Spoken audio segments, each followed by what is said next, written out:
Alright, so the first thing I'm going to start with is wiping down my surface, getting it ready to paint. Go over with a little tack cloth or a little bit of microfiber.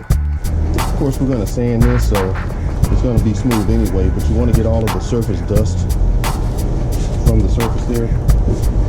Now remember, we did paint the inside of the case before, as you can see, and so we kind of gave it a little bit of a darker metallic look to it.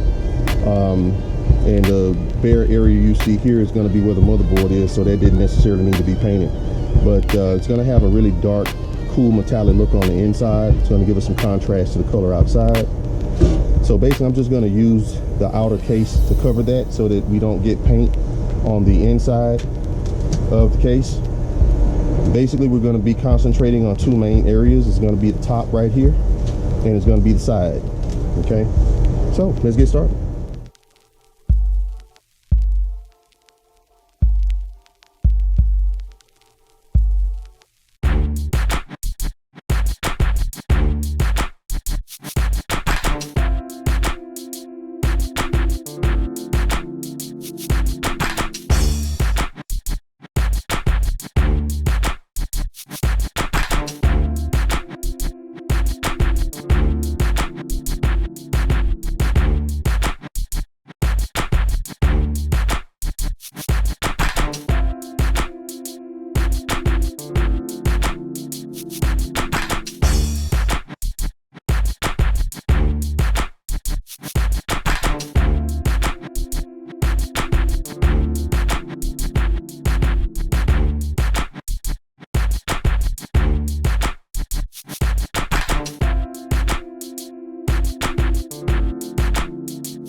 Wow, would you take a look at that? I'm just gonna get over here in the sunlight right quick to just kind of let you see how amazing this paint job came out to be. One of the things you have to consider when you paint the case is that you have to make sure that you are letting the paint cure,